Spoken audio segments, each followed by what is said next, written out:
Ay, magandang gabi mga boss, mga kamping, no? Medyo maaga tayo, mga friend, ha? Baka mag-brown out. Maghapon ng ulan dito. Matagal ko naman gusto mag-react dito eh. Kay His Excellency. Tungkol dito sa sinabi niya na hindi niya kapatid yung nagsasalita ng kung ano-ano sa kanya. Pakinggan natin ha, mga friend. We've been very worried about my sister. Pero, hindi ko siya kapatid. Sa mga binitawang akusasyon laban sa akin ni Senador Eme Marcos sa peace rally ng Iglesia ni Cristo, lalo na ang pagdadawit sa akin sa umano'y illegal na droga, paninindigan kong hindi ako uurong sa katotohanan. Hindi siya yan. That's why we're worried. I hope she feels better soon. Sa huli, iisa lang ang paninindigan ko. Hinding-hindi ko hahayaang baluktutin ang katotohanan at lalabas ang totoo, kahit kanino pa manggaling ang kasinungalingan. Magbibigay na ho tayo dyan sa reaksyon na yan, no? Sabi ni His Excellency, hindi ko yung kapatid, no? Alam nyo, malalim mo yan. Kasi sinisiraan siya eh, di ba? Pwedeng, ano yan, ano ibig niya sabihin? May sira sa ulo? Itong nagsasalita na ito? Na nagpapanggap? Na siya si Amy Marcos? Na kapatid ni Bongbong Marcos? Parang ganun, di ba mga friend? Eh kung ako kay PBBM, padadampot ko to. Kasi tinatanggi niya ng hindi yan eh, hindi yan ang kapatid ko. At naniniwala naman ako kay PBBM na pwede nga hindi yan ang kanyang kapatid. Kasi ang kilala nating kapatid na ito yung kapatid na, yung Amy Marcos noon na talagang lintik ang malasakit sa kanya. Di ba? Lalo na nung natalo siya sa pagka-vice presidente. Wala silang sinasabing magkapatid kung hindi nadaya sila ng bilangan. Na ang tunay na nanalo, si PBBM nga. Di ba? Kaya nga galit na galit itong tunay na kapatid niya nung araw si Amy Marcos talaga na ayaw niya gusto niya manual counting na, ayaw niya doon sa Smartmatic dahil baka na naman mamagic yung kapatid ko. Sabi niya, ayoko na yan. Mag-manual counting na tayo, ayaw niya talaga yung Smartmatic na yan. Come to the point, yun din ang ginamit sa bilangan, yung Smartmatic, at nagkaroon na nga ng maraming nagsasabi na nagkaroon ng magic, no? Kaya balik tayo dito kay Amy. Pwede ano yan, pero dapat His Excellency, ipadampot mo yan. Kung sinasabi mong hindi yan ang kapatid mo, na nagdadadaldal ng kung ano-ano siya sabi sa'yo, padampot mo yan. Maawa ka sa Pilipinas. Kung ikaw ginaganyan, presidente ka pa, at yun nga, nagpapanggap lang palang kapatid mo yan. Sabi ni Excellency, diba? Nagwo-worry kami sa kanya. O kung anong nangyayari pero hindi yan ang kapatid ko, sabi niya, di ba? Baka makapangagat yan, kung may rabies yan. At saka maraming sisirain yan. Dahil kung ikaw sinisira niyan, dapat ipadampot mo yan. Baka kung ano-ano pa pinagsasabi niyan, ibig sabihin, yung nakalabas na yan na babae, may sapak sa ulo. Di ba mga friend? Yun ang ano ko dyan Kasi yung totoong sinasabi niyang kapatid niya, na manang niya, yun yung talagang nangampanya ng todo-todo sa kanya sa pagkapangulo.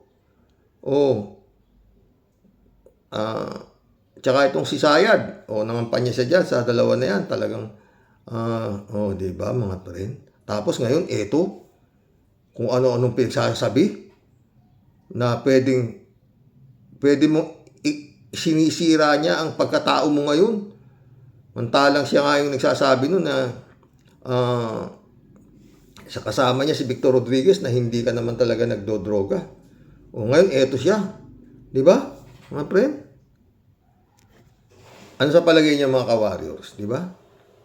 Dapat padampot niya yan. Kasi hindi naman pala yan ang kapatid mo Nagpapanggap lang yan, di ba? Para magkaalaman. Kasi hindi basta-basta yung sinasabi niyan. Oo. Pwede kang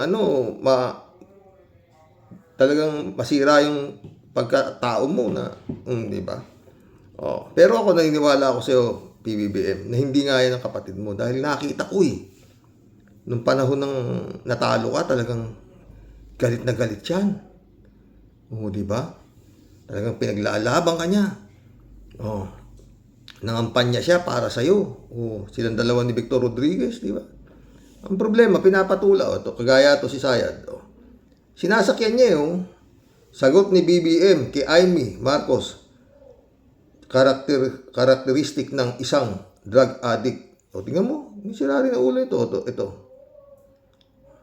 Na sinabi niya na hindi siya yan. Oh. No?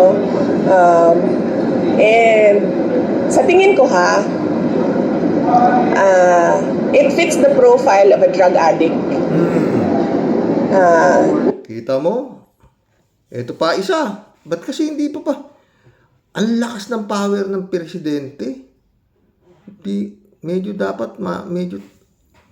Tingnan mo si Digong. Pag may nagsalita ng hindi maganda sa kanya, kulong. Si Dilima, kaaway niya, kulong. Si Trillanes, pinapadampot niya, Eto mismong kapatid mo at saka eto si Sayad, Vice President mo, ganito mga sinasabi. Kung kaya Digong, di pwede to. Kita mo nga si BP Lenny Robredo, katino-tino, muntik pang pa-impeach tuloy mo, Sayad. Lain mo. Yan daw sagot mo. Doon sa sinabi ni Amy, sagot daw ng isang adik. Puta na, gago rin to. Tuloy mo. Ginagaslight yung mga mahal nila sa buhay. Na kapag ginagaslight mo raw yung mga mahal nyo sa buhay. Ikaw na nga yung ginagaslight ng peking Amy Marcos. Sa totoo, parang peking nga to di ba mga friend? Pero handa raw siya magpa-DNA na siya talaga yan. Pero dapat talaga itong mga friend.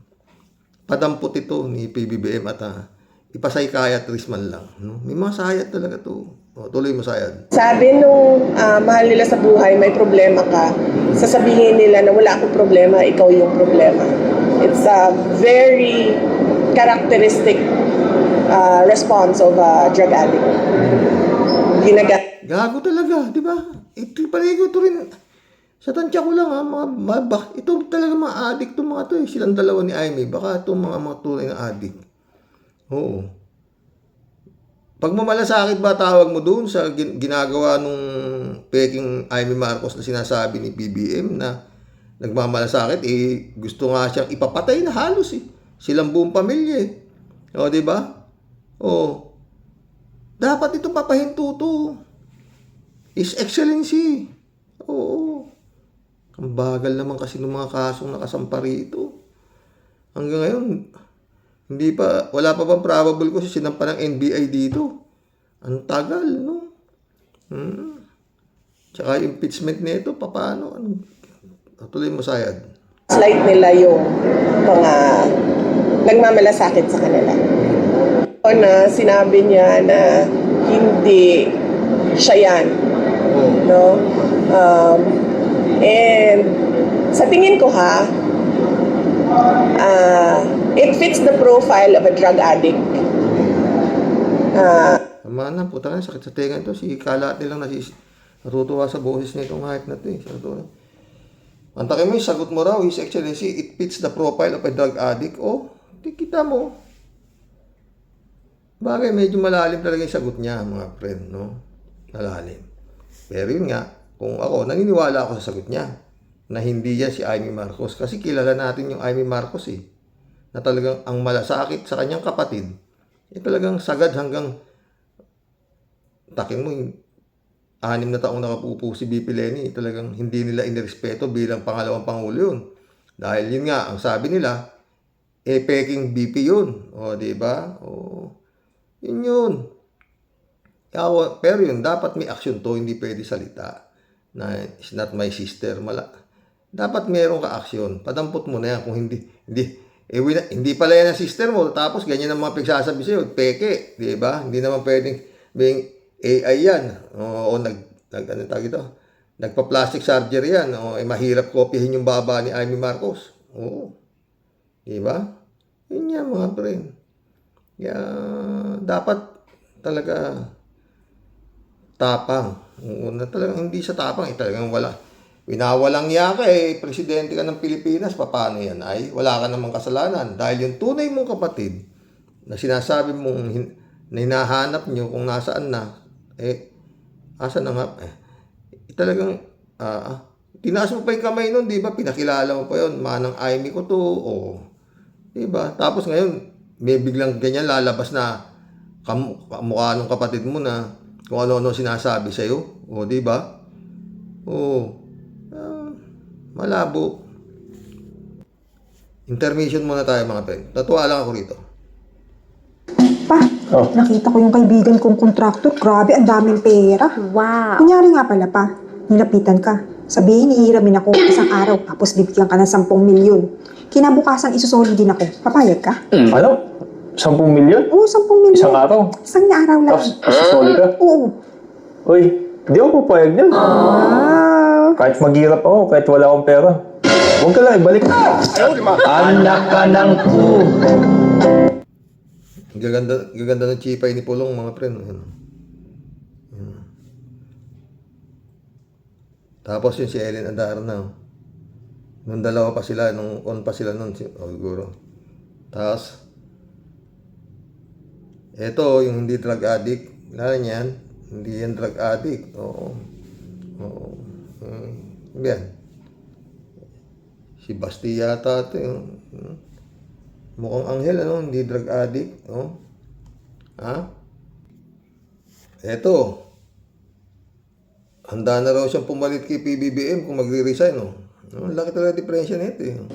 Pinesenta ko sa inyo, tumakbo ako bilang Vice President, pinesenta ko sa inyo yon ang sarili ko at alam ko na first in line ako sa succession.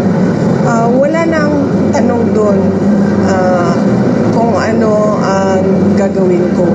Yun ang mandate sa akin ng Constitution. At alam ko yun nung ako ay tumakbo. At binoto ninyo ako as Vice President knowing that I am the first in line. Pinesenta ko sa inyo, tumakbo ako bilang Vice President, pinesenta ko sa inyo. Lala na, no? Sa totoo mga friend, talagang hindi ito titigil itong mga to. Oo, hanggang hindi bumababa si PBBM. Anumang paraan. Oo. Kasi talagang masyado na silang gipit na gipit mga boss. Yan nanumpa na nga ito Meron ako nakita ng video, nanumpa na siya na presidente. Doon yata sa Davao. Oo. Talagang, Pero grabe, mga boss. Ang bagal. Sa totoo lang, mabagal. Oo. Katagal-tagal na nitong nagngangak ng puti na wala pa rin na kasong na sinampahan naman ng kaso, hindi naman tumatakbo yung kaso. Yung Pulong Duterte, katagal na nung kasong isinampa ni Trillanes. Kumpleto naman sa ebidensya. Kumpleto siya sa ebidensya. Kapal-kapal, ganyan yata kakapal. Wala rin, di rin gumagalaw. Yung Pulong, yun ang magandang ma-aresto Kasi plunder yun Tsaka talagang grabe ang kaso sinampa. Drug smuggling pa nga, mga kinaso sa kanya meron siyang, may testigo si Trillanes sa Kernel Acierto, meron yung isa, yung taga-custom mismo, sinabi yung Davao Group, wala bakit kaya ganun, Kaya maganda kasi si Pulong dahil makikita natin kung ano nga yung nakatago sa likod niya na ayaw niyang ipakita. Dahil sabi nga ni Senator Trillanes, may dragon sa likod yan. Wala. Hindi. Ewan. Mga pre. Ito yung bugok Next week, we're still investigating DPWH. Ang DPWH, ang pinaka-racket dyan is yung Ghost Project. So walang delivery Ghost Project, Marami yan. Karamihan yan, it's the regional director. Ipapalabas nila na may project ito, but wala. So the best way is to conduct an audit of those projects to determine. The best way, sabi niya, alam nitong gago na to eh. The best way is to conduct an investigation, ganun. Kung ano pagdadaldal niya, no? Pero wala naman napakulong to, maski isa, di ba? Oh. Kaya na, medyo talaga eh. Medyo atrasado pa rin si PBBM dito sa investigasyon na to. Dating sinabi na nga niya itong gago na to, bago siya tumayo, na magulo yung DPWH niya. Dapat doon pa lang nagpa-imbestiga si PBBM. Ngayon lang nagpa-imbestiga eh. Oh, dating may timbre na, dating, di ba ito presidente ng impyerno? Tuloy. They are ghost projects or not. And I think they are plenty. I really intend to clean. I think there are plenty. I really intend to clean. Sa daldal lang to, parang yung droga rin na sinasabi na galit ako sa droga, ganito, ganito. Ganun lahat ang sinasabi nito eh. Puro saywar. Di ba? I really intend to clean, Government. At next week, we're still investigating DPWH. Ang DPWH, ang pinaka-racket dyan. Alam niya, di ba? I really to intend clean the government. Utang ina. Yung iniwan niya kay PBBM na sa totoo lang kasi, bakit, kung kailan tong noon pa dapat talaga eh, kung talagang kaso nga, hindi magawa ni PBBM dahil yun nga, nung una, sweat-sweat pa. Iniiwan niya pa kay Sara itong Pilipinas pag siya aalis papuntang ibang bansa, di ba? Siya iniiwan. Hanggang come to the point na talagang ginulo na nitong mga mag-ama na to, mag-ama na to, yung gobyerno ni PBBM. Bakit? Kulang yung mga di ba? Kulang yung para sa kanila. Kailangan partihan din sila sa mga lakawang bilyon-bilyon. Eto mga friend, Napakaliit na amount ang 150 million. So bakit kami magnanakaw ng 150 million? Ang nakawan sa gobyerno, bilyon-bilyon. Ginamit yun sa trabaho. Napakaliit na amount ang 150 million. So bakit kami magnanakaw ng 150 million? Ang nakawan sa gobyerno, bilyon-bilyon. Ginamit yun sa trabaho. Napakaliit na amount ang 150 million. So bakit kami magnanakaw ng 150 million? Ang nakawan sa gobyerno, bilyon-bilyon. Ginamit yun sa trabaho.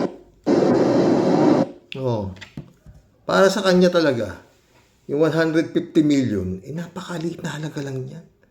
Para siya akusahan na nagnakaw. Dahil ang nakawan sa gobyerno, bilyon-bilyon. Tapos ako, 150 million lang, sasabihin nyo, ninakaw ko. Mapakaliit na halaga. Asa na inyong puso? Pag-inag yan. 150 million, napakaliit Hindi lang basta maliit. Napakaliit na halaga yan. Bakit nyo kami sasabihang nagnakaw? Samantala ang nakawan sa gobyerno, bilyon-bilyon. Alam niya yan. Tatay niya, bilyon-bilyon nga ninakaw di ba? Kapatid niya, 51 billion. Ganun po. Kaya masama ang loob ni Sara Duterte, bata ni Kalat Nina. Para wala pang 1 billion i-impeach niyo ako. Ganun. Kailan kaya uhulihin to si Bato? Wala, malabo na mga friend. Atat na pa naman si Kimo para sumama dyan. Kung uhulihin nila si Bato, isama nyo na ako. Dahil isa ako sa sumuporta kay Pangulong Rodrigo Roa Duterte dyan sa drug war. Kung walang iwanan nga sasamahan ko sila kung saan sila. Total, sanay naman tayo sa kulungan, sa abroad pa. Masarap pagkain doon. Kung uhulihin nila si Bato, isama nyo na ako. Yung Interpol, pag hinuli niyo si Bato, unahin niyo na kaya to. Atot na rin sumama to total, sabi niya, isa siya sa component ng drug war na yan, di ba? Ito, iba naghahanap ng patunay kung sino ito, nagsasabi na ng totoo to si Kimo na handa siyang Hulihin nyo na siya, pinagpapahuli na nga eh. O, di ba? Tangin ng bansa. Mga senador to. Ay, yun o pick up ko mga pre na. Doon sa sinasabi ni PBBM na hindi yan ang kapatid ko. Naniniwala ako sa kanya. Na hindi nga yan. Dahil kilala nyo naman kung paano talagang halos walang ginawa yan sa 6 na taong nanunungkulan si BP Leni kung hindi babuhin nila si BP Leni dahil para sa kanila, peke si BP Leni na Vice President Mandaraya. Diba? Kulab na tayo, mga friend. Librado Ludovico, shout out. Blessed morning, Karaoke, to our warrior watching from Edmonton, Alberta, Canada. God bless po, stay safe and healthy. Kung totoo yung kinukuda mo, saldi ko, umuwi ka ng Pilipinas at doon ka magwala para kasi Roque. Pwede, yun nga eh. Jab Alvaro, shout out. Good evening, Sir Rox. God bless po palagi. God bless, Jab Alvaro. Kalat ni Baya, shout out ha. Kalat ni ulit oh. Good evening, Kasani. Lolo, kawatan. Tatay, kawatan. Tiyuhin, kawatan. Pati anak, kawatan. Mga pamilyang puro kawatan. Yak! Ay, kalat ni ka. Kaya nga gusto na sa gobyerno eh. Yung magnanakaw, honorable pa tawag eh. Jubisa Bonao, shout out. Good evening po, kuya, at sa mga ka-warriors. Totoo po, kuya. Pag binabasa nga po, wala talaga akong mararamdaman. Natutuwa ang mga sinasabi niya. Pakiramdam ko nga puro kasinungalingan.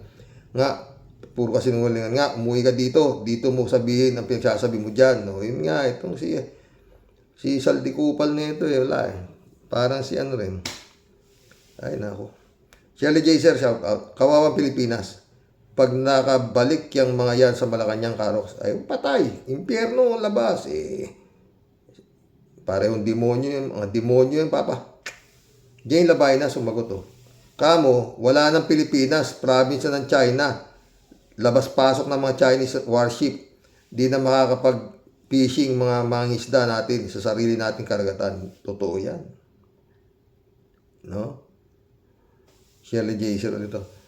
Ayos mang huli ah. Nakakabilib. Kayang gawin nila yan sa mga senador na sangkot sa katiwalian. Yun ang tanong, Shirley. Tanong kung meron nga. Matitibay yung mga senador. Ang kakapal ng mukha niyan. Chis Escudero. Sali. Ito. Si Joel Lord. Ito isa. Si Jingay. Sino siya?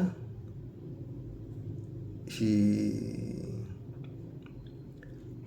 Bong Revilla. Meron pang Abby Binay.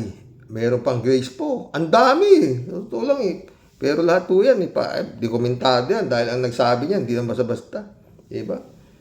Yung Bernardo ba yun? Oo. Tsaka itong mga main, kumbaga, mga main character na sa pelikula na teleseries pinanonood natin eh. Sinto? Yung mga Dismaya, di ba? Puta. David Ali Mendoza. Good evening po, Karox. Paano po ba binidyo ni Saldi ko yung mga pahayag niya? Putol-putol po ba? At isang araw niya lang ba ginawa yun? Kasi pare-pareho suot niyang damit pero nag-iiba naman ang ayos ng buhok niya. Kaya nakakapagtaka po kung siya nga yung nagsasalita. Galing talaga ng David. Ko rin yung nagtataka ko, ba't isa damit ng putang ina trilyonarya si Saldi ko? David ulit Kaya nga po walang naipapanalong kaso yan si Toron Estetorion. Wala pa yung arrest warrant, nagpapail na ng TRO. Tangin ng Torion to. At saka wala din jurisdiction ng Supreme Court doon sa issue ng warrant of arrest kung galing sa ibang bansa na korte yun. Puro nga anak ang putang ina. Diyos ko. Mantakin may mga hayop na yan, yung napapalit sa Malacanang. At yan ang nagpasasa sa Malacanang nung panahon nitong kanang kamay ni Satanas. Di ba? Florentino Lagasca, shout out. Di ba maraming nakitang maleta sa bahay ni Roque? Ibig sabihin, doon napunta ang pera. Di ba? Marami rin, di ba? Michelle, Edwin, Mike, shout out my friend. Elizabeth Iscare, good evening Sir Rox. Kung ano-ano ang pinasabi ito si Saldi ko. Nagdagdag pa ng pati si Sandro Marcos daw, meron ding insertion. Tama kayo Sir Rox. Parang nagbabasa ito ng telenovela. Bakit? At parang may gumagawa na script na yan at binabasa lang ng isang bayarang aktor. Tawa-tawa si Elizabeth. Di ako makamarcos, pero parang gusto na lang nilang pabagsakin itong BBM administration ito. Ito lang ang makasabi ko dyan. DDS move yan. Mga DDS move talaga yan. Wala iba eh. Ramon Valencia, shout out. Bossing, sakto, abnoy. Friend Shervin Sapeda, shout out. Christian Sen, July 7, Alcantara. Annalisa Polinar, shout out sa inyo mga friend ha. Sabi ni Tria Deli. Naku, talaga namang itong si Saldi, Kuyukot. Sarap sungal-ngalin ng tsinelas ang nguso, ano po. Puro pasabog, puro bintang, puro akusa. O ano sa palagay mo, itsura mo, aber? Yun nga eh. Mr. Kuyukot. Wag atapang ka tao, pero nakatago ang ulo, ano po, Kahit ano pang klase ng dinamita ang pasabugin mo sa mga malulupit mong pangdenggoy para ikaw magmukhang inosente. Huwag kang mangarap ng gising, okay? Yang kwento mo, mananatil lang kwentong barbero at walang saysay. Gat ikaw, nandyan sa kabilang mundo. Totoo nga, saldikupal na to sa kabilang mundong bundok ng tralala at nag-iintay ng masagip ni Super Kidlat. Sir Kuyukot, huwag kang managinip ng dilat. Kung ano mang trauma, mga pinagdadaanan nyo ngayon sa mga pinutukan kayo ng mga lintik, wala yan sa katiting sa hirap na pinagdadaanan ng mga kababayan ninyo na pinagnakawan ninyo sagad hanggang buto. Dahil puro kayo mga buhayang hagum, mga walang konsensya, dahil puro kayo maiitim ang budi at kaluluwa. Mga leche, bakit di mo kaya subukang tapalan ng mga mali-maletang kwarta at sinaid niyong kaba ng bayan? Nakita mo ba Tia Deli yung bahay ni Saldi ko? Puta, may mga bolt para sa bangko. Ang lalaki. Putang ina. Tsaka lintik yung bahay, Tia Deli. Puta, palasyo. Tuloy natin. Yang kabig ng dibdib at utak mo na dinaranas mo araw-araw at di ka na matahimik dahil sinisingil ka ngayong lahat ng mga kasabwat mo na puro kayo pusakal na magnanakaw. Dapat sa inyong lahat bitayin at paupuin kayong lahat sa silya elektrika. Hindi, dapat yan itali sa sako, ipaanod sa ng buhay, sa baha. Akala nyo siguro araw-araw piyesta. Di kayo mabibisto dahil sa mga Panginoon ninyo si Satanas. Eto na. Party-party kayong lahat sa impyerno. Kung kayo sana naniwala sa tunay na Diyos at mas may kapangyarihan sa lahat, di sana kahit nilitsyong tuyo lang ang meron kayo sa Pasko, mas mahimbing sana at masarap ang tulog mo. Kasi wala kang kinakatakutang multo na humahabol.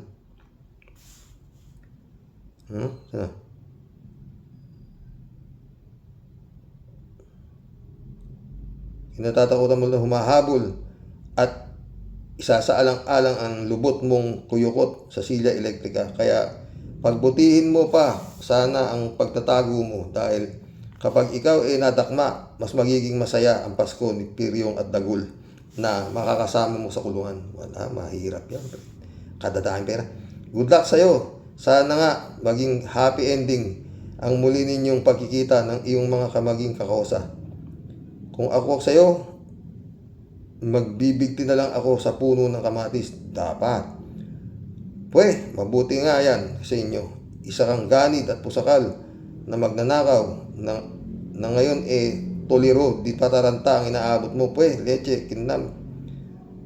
Ewan ko sa'yo. Kinam, yan ang karmang malupit ng mga taong katulad ninyo, mga buwisit, mga leche, Tsaka may nakita akong vlog Tia Deli, pwede pang masabit yung mga anak nito. Yung mga baby na sinasabi. Nepo baby, Mary Lebron, shout out. Rodelia Alpilor. Hello po Sir Rox at sa mga kabosing. Di napapayag ang taong bayan na makabalik mga punyetang mga alporsidgong nyo. Talaga, grabe na dinulot na nilang perwisyo sa ating inang bayan. Dasal po natin na manindigan siya. Huwag patalo. Kailangan niya ang tulong natin. Ngayong pa may ginagawa siya.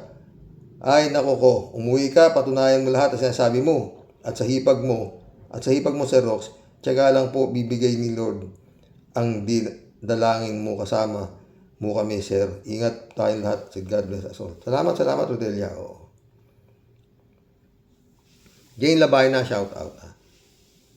Si Saldi ko, di ang Pilipino, ko ang apelyido. Wala yung paki sa Pilipino tulad ni Sarah. Kaya magkasabwat sila. Magkasabwat na sila ngayon. Totoo. Pastor John Lagon, my friend, shout out. Boyong Kong Balong. Dolor Garcia, Amy Bingson, shout out. Nak Eman Escalona, shout out ha. Habin Jane Labay na. Aba, may tama si Stone. Walang hustisya sa Pilipinas dahil hanggang ngayon nakakalaya pa, ikaw ba to?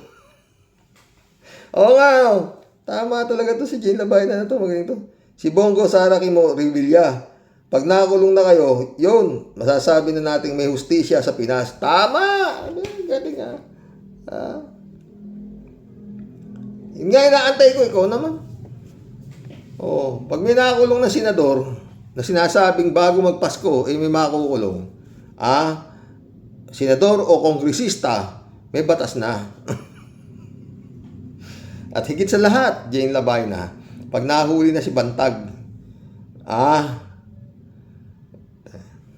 Romeo Calusa, shout out. Gandang gabi, Karox. Ito si Atty. Turong, super tonto ang animal.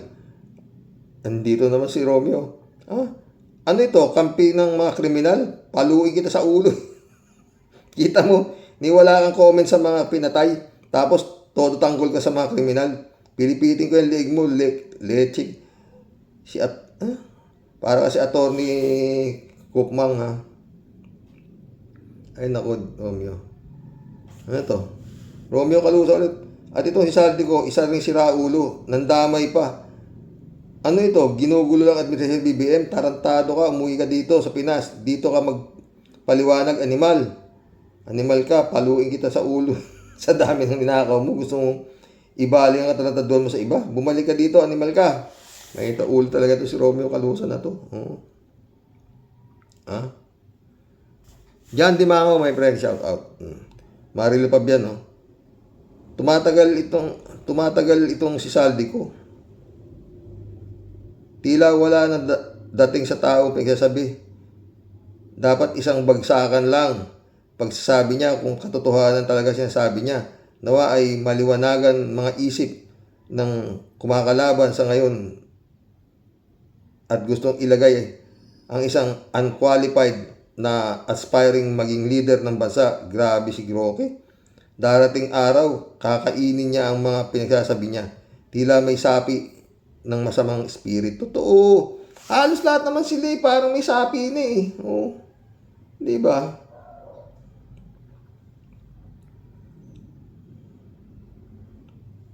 PJ Shop ulit Buti pinindot ko yung newest Hello Sir Rox. Na-miss natin si Kimoa. Eto, umapir din sa Andamuho, nag-present ng voice recording sa Senado at talagang tinukoy si Yusek Castro.